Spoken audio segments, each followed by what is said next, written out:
श्री शिवाय दोस्तों, सावन महीने के तीसरे सोमवार के दिन किया जाने वाला एक हल्दी दीपक का एक ऐसा विशेष उपाय बताया है जो उन्होंने आज तक अपनी किसी भी कथा में नहीं बताया है। पूज्य गुरुजी ने कहा कि जब आपके हाथ तंग चल रहे हों, जब रुपए पैसे कहीं से हासिल ही ना हो पा रहे हों, जीवन में चारों तरफ से सिर्फ और सिर्फ परेशानियां आ गई हों, उनसे बाहर निकलने का कोई रास्ता ना दिखाई दे रहा हो, तो 28 जुलाई 2025 सावन महीने की सोमवार चतुर्थी तिथि के दिन कर लेना एक हल्दी दीपक वाला यह उपाय। होगी हर मनोकामना पूरी, मिलेगी सभी दोषों से मुक्ति, इतना धन आएगा कि संभाले नहीं संभाले। माता लक्ष्मी जी और महादेव जी के आशीर्वाद से पूरे साल धन बरसता रहेगा। दोस्तों, जैसा कि आप सभी लोग जानते हैं कि 18 जुलाई 2025 यानी सोमवार को पड़ रही है सावन महीने की पहली चतुर्थी तिथि। और दोस्तों, यह वह तिथि है जो सावन महीने में पड़ने वाली सबसे बड़ी और सावन महीने की पहली चतुर्थी तिथि है। क्योंकि यह सोमवार के दिन पड़ रही है और हमारे हिंदू धर्म में इसका बहुत ही बड़ा और विशेष महत्व होता है। पूज्य गुरुजी ने कहा है कि अगर कभी भी मौका लग जाए और सावन महीने की चतुर्थी तिथि सोमवार को पड़ जाए, तो आप लोगों को सिर्फ और सिर्फ एक चुटकी हल्दी वाला उपाय तो अवश्य ही करना चाहिए, क्योंकि इन दोनों तिथियों का संयोग बहुत ही कम आता है। इसी के साथ दोस्तों, गुरुजी ने कहा है कि जब भी सावन महीने की अष्टमी पड़े तो आप लोगों को सिर्फ और सिर्फ एक चुटकी हल्दी वाला उपाय तो अवश्य करना चाहिए। यह उपाय इतना खास है कि अगर आपने सही मुहूर्त पर सही क्रिया अनुसार हल्दी वाला उपाय कर लिया, जो प्राचीन काल के समय का महा उपाय है, तो मान के चलिए दोस्तों, महादेव जी के आशीर्वाद से आपके जीवन का कितना ही बड़ा दुख हो, उससे आपको मुक्ति मिल जाएगी। आपकी कोई भी मनोकामना हो, मान लीजिए आप नौकरी की तैयारी कर रहे थे तो आपकी नौकरी लग जाएगी, आपका बंद पड़ा व्यापार चल पड़ेगा। और दोस्तों, आप जिस बीमारी से आप बहुत दिनों से परेशान थे, उस बीमारी से आपको मुक्ति मिल जाएगी। आपके जीवन में धन आना शुरू हो जाएगा। आपके जीवन में धन आने के नए नए रास्ते खुल जाएंगे। और मान के चलिए दोस्तों, फिर आपको किसी भी तरह की परेशानी का सामना नहीं करना पड़ेगा। इसीलिए दोस्तों, 18 जुलाई सोमवार अष्टमी के दिन आप लोगों को इस वाले उपाय को जरूर कर लेना है। भले ही आपने पूरे साल भर इस उपाय को ना किया हो, पर अगर आपने इस सावन महीने में पड़ने वाली अष्टमी के दिन अगर इस वाले उपाय को कर लिया, तो आपको इस उपाय को करने का वह फल मिलेगा जिसकी आपने कभी कल्पना भी नहीं करी होगी। इसीलिए आप लोग इस हल्दी वाले उपाय को एक बार जरूर कर लेना, ताकि आप लोगों के हाथ से यह मौका ना जा सके और आपको इस उपाय को करने का फल मिल सके। दोस्तों, यह उपाय पंडित जी ने अपनी अभी की ही शिव महापुराण की कथा में बताया है, जो इस उपाय को आज हम आपको बहुत अच्छे से समझाने वाले हैं। इस वीडियो को देखने के बाद इस उपाय को समझने के लिए आपको कोई और वीडियो को देखने की जरूरत नहीं पड़ेगी।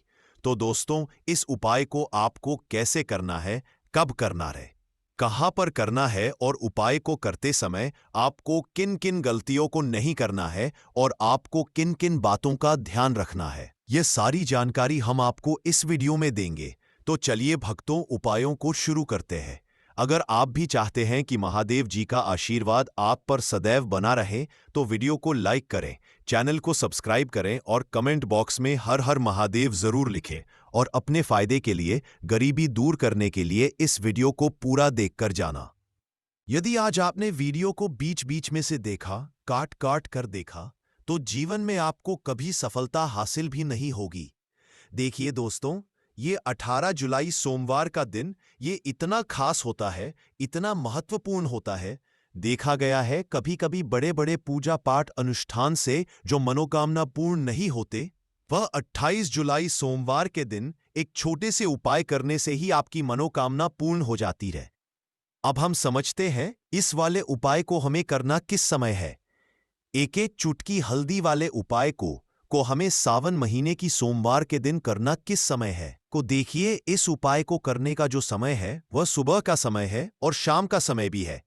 अब देखिए, यहां पर हम मुख्य रूप से सुबह का समय नहीं बोलेंगे, क्योंकि 28 जुलाई सोमवार का दिन है और इस दिन प्रदोष काल के समय का बहुत महत्व होता है।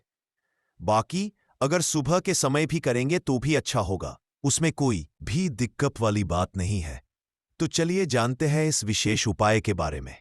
लेकिन उससे पहले एक प्रार्थना, अगर आप इस चैनल पर नए हैं तो आप इस वीडियो को लाइक करें, चैनल को सब्सक्राइब करें और कमेंट बॉक्स में आप अपनी राशि या अपना नाम जरूर डाल दें, क्योंकि हम राशि से जुड़ा भाग्य भी बताते हैं और भाग्य में चल रही परेशानियों को दूर करने के लिए वह आसान से आसान उपाय भी बताते हैं।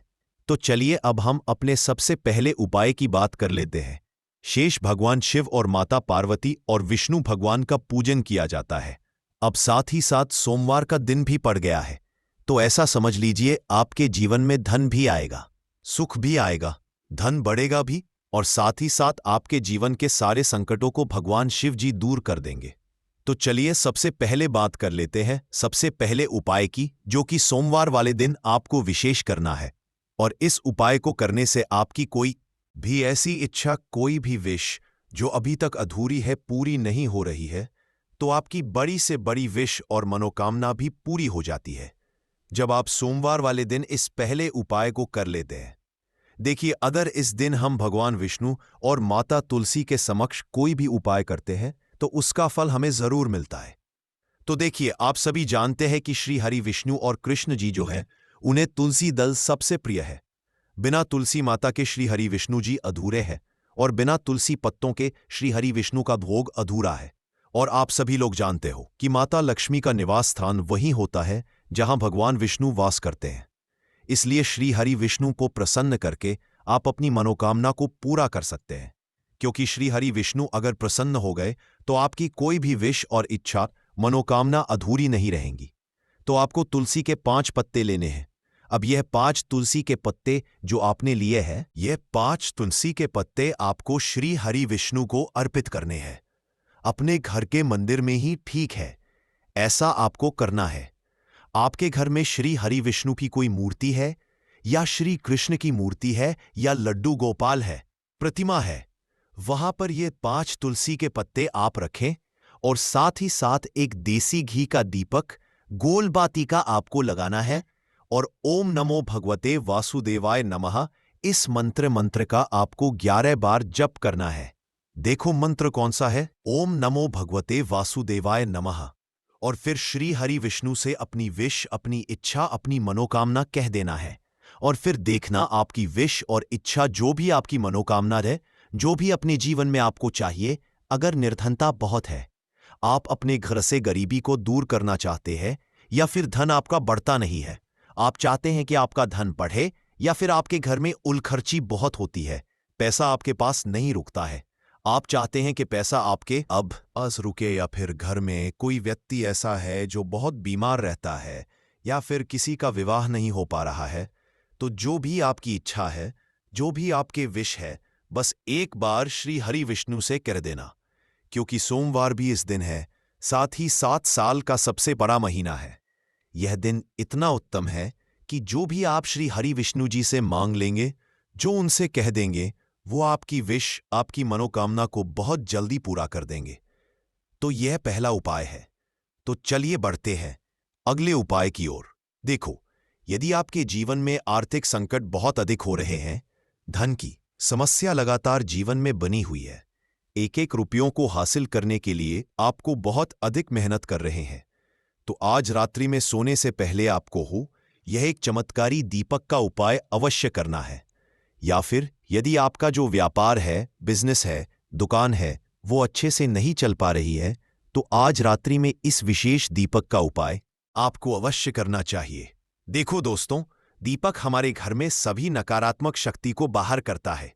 यह उपाय आपको साल में केवल एक बार करने का ही मौका मिलता है। देखिए, इस उपाय के लिए आपको तुलसी जी की जो सूखी लकड़ी होती है उसे ले लेना है। देखिए दोस्तों, यदि आपके पास पुरानी तुलसी जी की लकड़ी है तो उसे आप ले सकते हैं, और यदि आपके घर में तुलसी जी जो लकड़ी है वह सूखी हुई है तो उसकी लकड़ी आप तोड़ करके इस्तेमाल कर सकते हैं। लेकिन आपको ध्यान रखना है कि सूर्यास्त से पहले पहले ही आपको यह जो तुलसी जी की लकड़ी है इससे अवश्य ही तोड़ लेना है। तो इस उपाय के लिए आपको सबसे पहले तो एक मिट्टी का दीपक लेना होगा, चाहे तो आटे का दीपक भी ले सके, क्योंकि आटे का दीपक सभी दीपक में सर्वोत्तम माना गया है। इस दीपक के अंदर आपको शुद्ध घी का प्रयोग करना होगा और इसे दीपक के अंदर आपने जो तुलसी जी की लकड़ी ली है उसे भी रख देना है। लेकिन ये जो तुलसी जी की लकड़ी है, इसमें आपको चारों तरफ अच्छे से घी लगा लेना है। देखिए, गुरुजी ने बताया है कि जो तुलसी जी की लकड़ी है, यदि आप उपाय करते हैं और बहुत ही शीघ्रता से जल जाती है, तो इसके लिए आपको एक कार्य करना है। आपको थोड़ी सी रुई ले लेनी है और उस रुई को आपने जो तुलसी जी की लकड़ी ली है, उस पर अच्छे से चारों तरफ लपेट देनी है। तुलसी जी की एल लकड़ी के ऊपर रुई लपेटने के बाद इसे आपको पूरा घी के अंदर डुबो लेना है। अब इसे आपको बाती के रूप में प्रयोग करना है। अब दोस्तों, इस दीपक को आपको प्रज्वलित कहाँ करना है? तो इस दीपक को आपको या तो भगवान विष्णु के सामने प्रज्वलित करना होगा, या फिर आपको भगवान श्री राम के सामने प्रज्वलित करना होगा, या फिर भगवान कृष्ण के सामने, यानी कि भगवान विष्णु के जो भी अवतार हैं उनके सामने आप यह दीपक प्रज्वलित कर सकते हैं, या फिर आप इस दीपक को माता तुलसी जी के सामने भी प्रज्वलित कर सकते हैं। पूज्य गुरुजी ने बताया है कि जो भी व्यक्ति इस तरह से तुलसी जी की डंडी से यह दीप दान कर देता है, उसके जीवन में कभी भी धन की समस्या नहीं होती है। इसीलिए आपको यह पूरे साल में केवल एक बार ही मौका मिलता है। इस उपाय को करके देखना, आपकी सभी इच्छाएं जरूर पूर्ण होंगी। यह जो उपाय है, रात्रि में सोने से पहले करना है। बात करते हैं अब अगले उपाय की। बात करते हैं अगले उपाय की। अब बताते हैं तुलसी के गमले में आपको वह कौन सी चीज डालनी है जिस उपाय को करने से आप अपने जीवन में महाधन बन जाएंगे। इतना धन आपको मिलेगा कि कभी भी आपके धन में कमी नहीं आएगी, कभी भी आपका धन बर्बाद नहीं होगा। आपके पैसे की बर्बादी बिल्कुल आपके जीवन से रुक जाएगी। और जो लोग कहते हैं कि घर में पैसा तो आता है, पैसा रुकता नहीं है और पैसा बढ़ता नहीं है, वृद्धि नहीं हो रही है, उन्हें भी विशेष यह दूसरा उपाय सोमवार वाले दिन जरूर करना चाहिए। तो देखिए, पहले ही आपको बता दिया कि श्री हरि विष्णु की पूजा और उनका भोग श्री मतलब तुलसी मैया के बिना अधूरा है ना? और तुलसी मैया जो है वह श्री हरि विष्णु के बिना अधूरी है। तो देखिए, जब भी आप तुलसी का कोई उपाय करेंगे तो सीधे सीधे आप श्री हरि विष्णु और श्री कृष्ण जी को प्रसन्न कर लेते हैं। अब व्यक्ति को, यानी जो भी व्यक्ति है, किस व्यक्ति को कितना धन देना है, यह श्री हरि विष्णु के हाथ में होता है। धन देने का काम मां लक्ष्मी करती है, जो कि मां तुलसी का ही एक रूप है। मां तुलसी जो है यह माता लक्ष्मी का ही स्वरूप है ना? तो आपको करना क्या है? आपको लेनी है यहां पर हल्दी पिसी हुई, जो कि श्री हरि विष्णु से जुड़ी हुई है, आपके गुरु ग्रह से जुड़ी हुई है, आपकी कुंडली में गुरु को मजबूत करती है, सुख सौभाग्य को खींचने का काम करती है, धन को बढ़ाने का काम करती है। तो एक चुटकी पिसी हुई हल्दी आपको लेनी है, और यह पिसी हुई सूखी हल्दी ही आपको अपने गमले में तुलसी का पौधा जिस गमले में लगा है उसमें अच्छे से इस हल्दी को डालना है और ओम नमो भगवते वासुदेवाय नमः इस मंत्र का जाप करना है। कितनी बार? कम से कम 11 बार जाप करना है। ओम नमो भगवते वासुदेवाय नमः इस मंत्र का जाप करते रहना और हल्के हल्के से तुलसी के पौधे में आपको पूरे गमले में पिसी हुई हल्दी का छिड़काव करना है। तो देखिए, जो व्यक्ति इस उपाय को सोमवार के दिन कर लेता है, ऐसा समझ लीजिए अपने जीवन से नहीं आने वाली 7 पीढ़ियों के जीवन से निर्धनता और गरीबी को दूर कर देता है। क्योंकि हल्दी जो है ना, यह साधारण नहीं है। हल्दी इतनी उत्तम होती है कि रातों रात आपके जीवन में चमत्कार करती है। आपने देखा होगा कि कोई भी शादी होती है, विवाह होता है ना? कोई भी ऐसा शुभ काम हम करते हैं, उसमें हल्दी जरूर लेते हैं। गृह प्रवेश जब हम करते हैं तो हल्दी के स्वस्तिक का निर्माण करते हैं। कोई भी अच्छा काम करने जा रहे हैं, हल्दी उसमें लेते हैं, और हल्दी जो है यह आपके गुरु ग्रह को मजबूत कर देती है। अगर कुंडली में गुरु कहीं ना कहीं मजबूत है तो इससे उत्तम उपाय आपको, ऐसा समझिए, सोमवार का मिलेगा नहीं।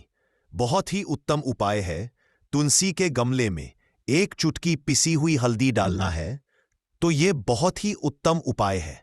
इस उपाय को आप जरूर करें सोमवार वाले दिन, और साल का सबसे बड़ा यह दिन है। तो इस उपाय को करने से श्री हरि विष्णु आपसे न केवल प्रसन्न होते हैं, आपसे इतना प्रसन्न हो जाते हैं कि जीवन में कभी आपके गरीबी और निर्धनता को नहीं आने देते हैं। तो चलिए अब बात कर लेते हैं अपने तीसरे उपाय की, जो कि मुख्य द्वार से जुड़ा हुआ है, और ये उपाय है स्थिर लक्ष्मी के वास के लिए है। ऐसा पैसा आपके घर में आएगा जो आपके घर में ही रुकेगा। ऐसा पैसा कभी आपके घर में नहीं आएगा जो आपके घर से जाएगा और विशेषकर फिजूल खर्ची में जाए। अब आधे से ज्यादा लोगों की यही समस्या होती है कि घर में पैसा तो आता है लेकिन बहुत जल्दी घर से चला जाता है या फिर फिजूल खर्ची में चला जाता है। तो धन की बर्बादी जिन लोगों के घर में हो रही है उन्हें विशेषकर ये दूसरा उपाय करना है। जिन लोगों के पास बिल्कुल पैसा आना बंद हो गया है, सर पर लगातार कर्जा बढ़ रहा है, उन्हें भी ये तीसरा उपाय करना है। तो देखिए आपको फिर से क्या लेना है। हल्दी लेनी है पीसी हुई, जो कि श्री हरि विष्णु से ही जुड़ी हुई है ना। पीसी हुई हल्दी लेनी है और थोड़ा सा पानी डालकर उसका गाढ़ा गाढ़ा आपको पेस्ट बना लेना है। अब इसी हल्दी से आपको अपने घर में स्वस्तिक बनाने हैं। कितने स्वस्तिक? एक स्वस्तिक आपको बनाना है अपनी तिजोरी पर जिसमें आप पैसा रखते हैं। चाहे तो आप संदूक में रखते हैं, अलमारी में रखते हैं, जिस चीज में भी पैसा रखते हैं, बस वहां पर हल्दी से एक स्वस्तिक बनाना है। दूसरा स्वस्तिक आपको कहाँ बनाना है? अपने घर के मंदिर में, है ना। और 2 स्वस्तिक आपको बनाने हैं अपने घर के मुख्य द्वार पर बाहर की तरफ। हल्दी से 4 स्वास्तिक आपको बनाने हैं। 2 स्वास्तिक मुख्य द्वार पर बाहर की तरफ, एक तिजोरी पर, है ना, और एक अपने घर के मंदिर में।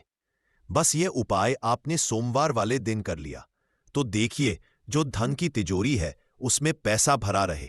कभी भी धन की तिजोरी धन से खाली नहीं होगी, क्योंकि जहां पर हल्दी का स्वास्तिक होता है वहां कभी धन की कमी नहीं होती है। हमेशा वहां पर धन की देवी माता लक्ष्मी वास करती है, क्योंकि हल्दी किससे जुड़ी हुई है? श्री हरि विष्णु से। और मां लक्ष्मी कहाँ होती है? जहां श्री हरि विष्णु वास करते हैं। अब बात करें कि आपके घर का मंदिर जो है उसमें अगर आप एक स्वास्तिक बनाते हैं तो आप एक घर से ऊर्जा जो है पूरे घर में ऊर्जा फैलती है ना। तो आपके घर में पॉजिटिव एनर्जी बढ़ती है, सकारात्मक ऊर्जा बढ़ाती है। जब आप अपने घर के मंदिर में हल्दी का स्वास्तिक बनाते हैं, आपके घर से बुरी शक्तियां, बस नेगेटिव एनर्जी जैसी चीजें बिल्कुल आपके घर में नहीं रुकती हैं। मुख्य द्वार तो इतना उत्तम होता है कि मुख्य द्वार से ही मां लक्ष्मी की नजर सबसे पहले आपके मुख्य द्वार पर ही पड़ती है। और मुख्य द्वार पर अगर आपने हल्दी के स्वस्तिक बना दिए तो मां लक्ष्मी देखते ही प्रसन्न हो जाती है, क्योंकि यह श्री विष्णु से जुड़ी हुई है ना। और हल्दी के स्वस्तिक जहां पर जो व्यक्ति अपने घर के मुख्य द्वार पर बनाते हैं, ऐसा समझ लीजिए मां लक्ष्मी उनके घर में वास करती ही करती है और कभी भी ऐसे घर को फिर छोड़कर नहीं जाती है। स्थिर लक्ष्मी का वास आपके घर में होगा। यह हल्दी के स्वस्तिक वाला उपाय सोमवार के दिन बहुत ही उत्तम है। साथ ही साथ कोशिश करें कि इस दिन गाय माता को हरी घास अवश्य खिलाएं और एक पानी का घड़ा भरा हुआ किसी भी तरह से ना हो तो मंदिर में जरूर दान करें। और अगर आपको हमारी यह वीडियो पसंद आ रही है तो वीडियो को एक लाइक जरूर करें और कमेंट बॉक्स में लिखें हर हर महादेव। लिप्त व्यक्ति था। जन्म से ब्राह्मण होते हुए भी वह धार्मिक कार्यों से दूर रहता था। ना वह पूजा करता, न ध्यान, न जप, और ना ही किसी का सत्कार करता। वह मदिरापान और मांसाहार भी करता था और हमेशा अनैतिक कार्यों में व्यस्त रहता था। और वह ब्राह्मण दिन में खेत में काम करके पत्ते बेचकर अपनी जीविका चलाता था और रात में वेश्याओं के पास जाता था। इस तरह उसने अनेक वर्षों तक अपना जीवन इसी पापपूर्ण तरीके से बिताया। फिर एक दिन वह दुर्बुद्धि ब्राह्मण पत्ते इकट्ठा करने के लिए एक आरशी की वाटिका में पहुंचा और पत्ते तोड़ने लगा। तभी एक काले सर्प ने, जो काल के रूप में वहां उपस्थित था, उसे काट लिया। उसी समय उसकी मृत्यु हो गई। उसकी मृत्यु के तुरंत बाद यमराज के दूत वहां प्रकट हुए और उसकी आत्मा को लेने के लिए आए। वे उसे यमलोक ले जाने लगे। मार्ग में वह ब्राह्मण यमदूतों के सामने रोने और विलाप करने लगा। उसने कहा, हे दूतों, मुझे कहां ले जा रहे हो? मुझे छोड़ दो, मेरे प्राण बचा लो। लेकिन यमदूत बोले, अरे पापी ब्राह्मण, तेरे दुष्कर्म के कारण तुझे यह दंड मिला है। अब यमराज तुझे घोर नरक में डालेंगे। यमलोक पहुंचने पर चित्रगुप्त ने उस ब्राह्मण का पूरा लेखा जोखा प्रस्तुत किया।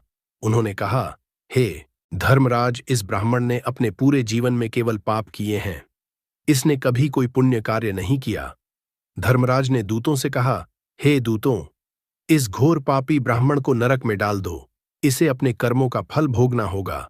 यमदूत उस ब्राह्मण को नरक में ले गए और उसे भयंकर अग्नि में धकेल दिया। वह कई वर्षों तक नरक की यातनाएं सहता रहा।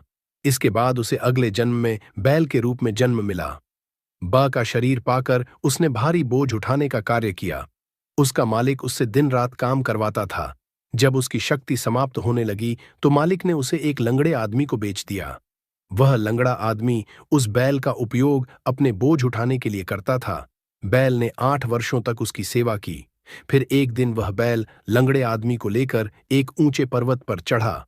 अधिक परिश्रम और थकान के कारण वह बैल मूर्छित होकर गिर पड़ा और अंतिम सांसें लेने लगा।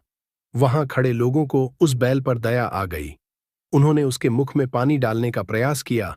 उसी भीड़ में एक पुण्यात्मा व्यक्ति भी था। उसने अपने पुण्य का थोड़ा भाग उस बैल को दे दिया। इसे देखकर अन्य लोगों ने भी अपने अपने पुण्य उसे देना शुरू कर दिया। उसी भीड़ में एक वेश्या भी खड़ी थी। सभी अपना पुण्य उस बैल को देकर उसका उद्धार करने का प्रयास कर रहे थे। यह देखकर उसने भी अपना पुण्य उस बैल को दे दिया। कुछ देर बाद उस बैल की मृत्यु हो गई। फिर उस स्थान पर यमदूत आए और उस बैल के शरीर से उस ब्राह्मण की आत्मा को निकालकर यमलोक ले गए। यमलोक पहुंचने पर उसे यमदेव के सामने प्रस्तुत किया गया। चित्रगुप्त ने जब उसका लेखा जोखा देखा तो वे चकित रह गए। वैश्या के द्वारा दिए गए पुण्य के कारण उसके सभी जन्मों के पाप नष्ट हो चुके थे। यमदेव ने कहा, हे ब्राह्मण, उस वैश्या ने तुझे अपना पुण्य देकर तुझ पर बड़ा उपकार किया है। उसी के पुण्य के असर से तुम्हारे सभी पाप नष्ट हो गए हैं, इसलिए अब तुम्हें फिर से मनुष्य जन्म प्राप्त होगा। इस तरह वह ब्राह्मण पृथ्वी पर एक उत्तम ब्राह्मण कुल में जन्म लेता है। उस महापुण्य के असर से उसे अपने पूर्व जन्म की सारी बातें याद आने लगती हैं। जब वह बड़ा होता है तो उसे यह ध्यान आता है कि पिछले जन्म में जब वह था तब एक वैश्या ने उसे अपना पुण्य दिया था। उसके मन में उस वैश्या के बारे में जानने की उत्सुकता जागती है। वह वैश्या का पता लगाकर उसके नगर में पहुंचता है। वहां वह वैश्या, जो अब बूढ़ी हो चुकी थी, उसे मिल जाती है। वह ब्राह्मण उसके सामने जाकर बार बार प्रणाम करता है और धन्यवाद देने लगता है। वैश्या उससे पूछती है, हे ब्राह्मण श्रेष्ठ, आप कौन है और किस कारण मुझे धन्यवाद दे रहे हैं? मैंने आपका कौन सा कार्य किया है जिसके लिए आप मुझे नमस्कार कर रहे हैं? तब ब्राह्मण कहता है, हे मां, मैं वही बैल हूं जिसे तुमने अपना पुण्य देकर जीवन दान दिया था। अपने पाप कर्मों के कारण मुझे पिछले जन्म में बैल बनना पड़ा। उस पर्वत पर जब मैं अंतिम सांसें ले रहा था तब तुमने अपना पुण्य मुझे दे दिया था। उसी पुण्य के असर से ही आज मुझे फिर से मनुष्य जन्म मिला है और अपने पूर्व जन्म की सारी बातें याद हैं। किंतु हे मां, मैं यहां यह जानने आया हूं कि तुमने मुझे कौन सा पुण्य दिया था जिससे मेरे सभी पाप नष्ट हो गए। मैं उस पुण्य के बारे में जानना चाहता हूं। तब वैश्या ने कहा, हे ब्राह्मण श्रेष्ठ, मैंने तो अपने जीवन में कोई पुण्य का कार्य नहीं किया है, पर मेरे घर में एक तोता है जो पिंजरे में रहकर हमेशा कुछ बोलता रहता है, जिसे सुनकर मेरा अंतःकरण पवित्र हो गया। वही मंत्र मैंने आपको पुण्य स्वरूप दान किया। फिर वह वैश्या और ब्राह्मण उस तोते के पास गए और उससे पूछने लगे, हे शुक, तुम कौन सा मंत्र बोलते हो जिससे हमारे जीवन का उद्धार हुआ?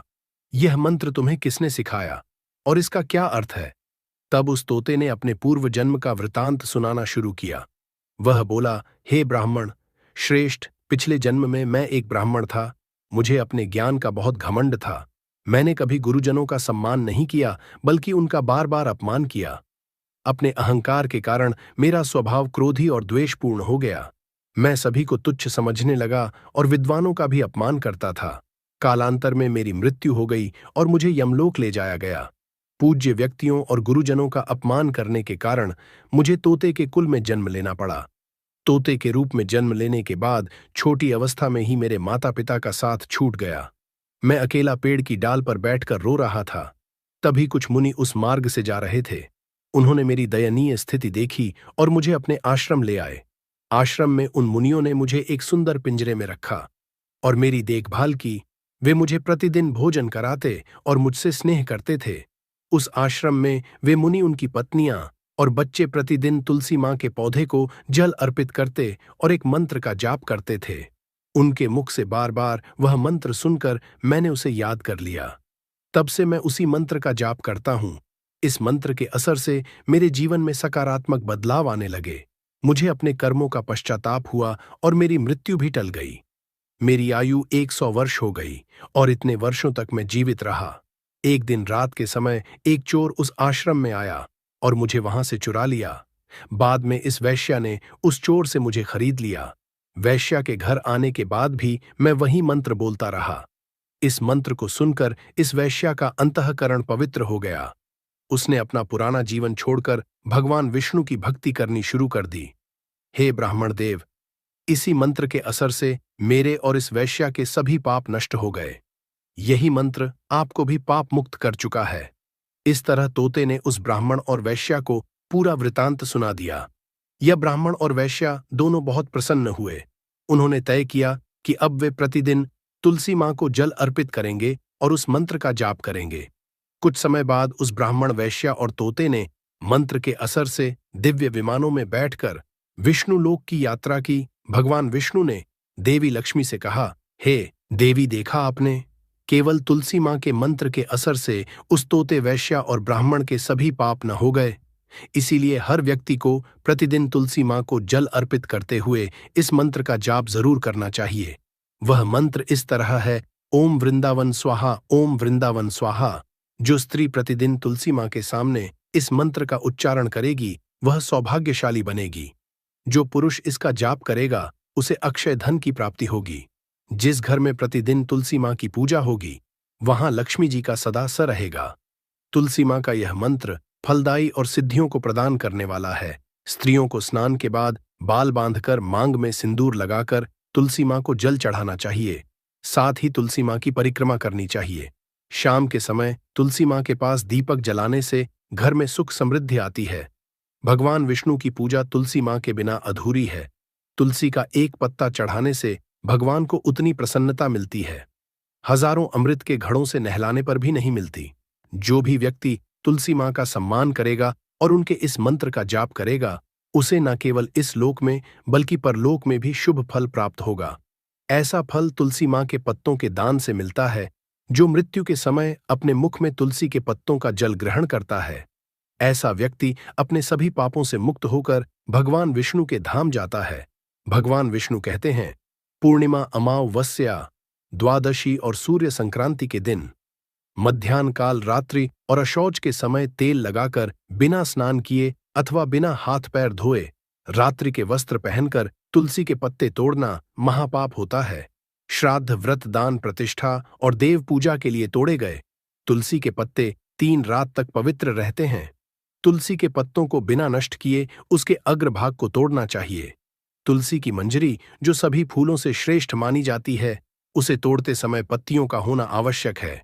पौधे को बिना हिलाए केवल अग्रभाग को तोड़ना चाहिए ताकि पूजा का फल और बढ़े। तुलसी के पत्तों को कभी नाखून से नहीं तोड़ना चाहिए क्योंकि इससे पाप लगता है।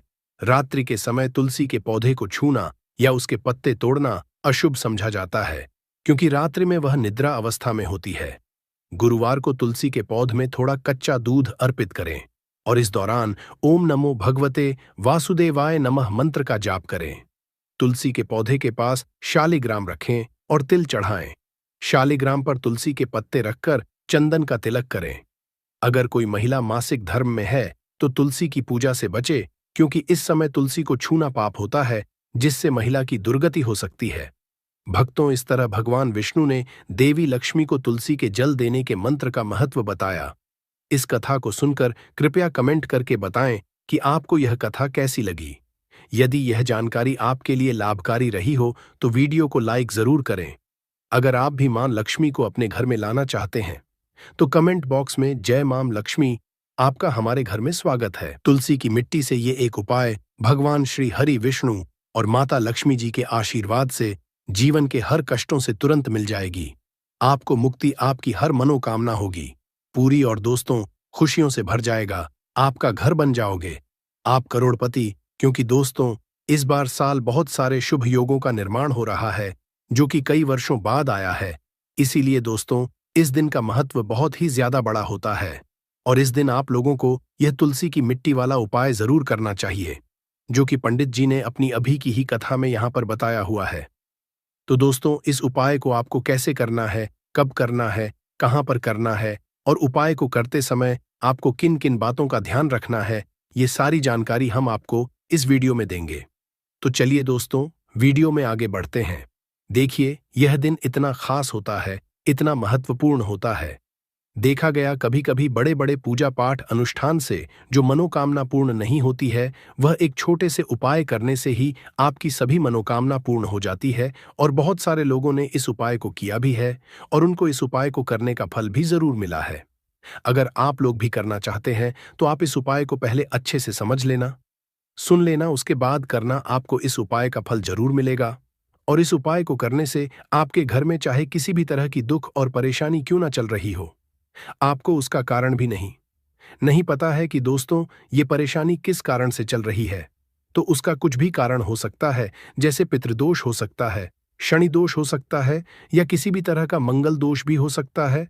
और भी बहुत तरह होते हैं, कुछ भी हो सकता है। पर आपको इस उपाय को करने के लिए अपने दोष को पता लगाने की भी जरूरत नहीं है।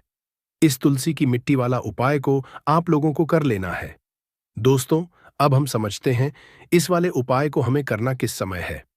तो सबसे पहली बात दोस्तों, हम समझते हैं कि यह तुलसी की मिट्टी वाला उपाय करना किसको है। तो देखिए, यहां पर सीधी सी है कि यह तुलसी की मिट्टी वाला उपाय जो उपाय है, ये किस लिए किया जा रहा है। यह मनोकामना को पूर्ण करने के लिए किया जा रहा है, या आपके जीवन में जो दुख और परेशानियां हैं उनको दूर करने के लिए किया जा रहा है, या आपका कोई बड़ा काम है जो कि नहीं हो पा रहा है, आप उसके लिए इस उपाय को कर सकते हो। तो सीधी सी बात यह है कि आप अपनी किसी भी तरह की मनोकामना के लिए इस वाले उपाय को कर सकते हो। तो यह उपाय व्यक्ति कर सकता है जिस व्यक्ति को अपनी किसी भी तरह की मनोकामना भगवान शिव जी से पूर्ण करवानी हो। और अगर कोई भी माताएं बहनें जो है अपने घर की सुख और शांति के लिए, घर में धन समृद्धि को बढ़ाने के लिए वाला उपाय करना चाहती है, तो घर की जो बड़ी माताएं बहनें होंगी वह इस तुलसी की मिट्टी वाला उपाय को विशेष रूप से करें। क्योंकि माताएं बहनें घर की लक्ष्मी होती हैं, और जब घर की लक्ष्मी कोई विशेष उपाय करती है तो उस फल ही बहुत जल्दी मिल जाता है और बहुत बड़ा होकर मिलता है। अन्यथा इस उपाय को कोई भी व्यक्ति कर सकता है, चाहे वह बड़ा हो, चाहे वह छोटा हो, चाहे वह बच्चा हो। जिस व्यक्ति को यह तुलसी की मिट्टी वाला उपाय समझ आ गया, वह व्यक्ति इस तुलसी की मिट्टी वाला उपाय को किसी भी दिन जरूर करे, क्योंकि उसको इस उपाय को फल बहुत ही जल्दी मिल जाएगा। क्योंकि भगवान शिव जी बहुत आसानी से प्रसन्न हो जाते हैं। तो आइए अब हम समझते हैं कि इस तुलसी की मिट्टी वाला उपाय को आपको करना कैसे है, और इस उपाय को करने का जो समय है वह क्या है।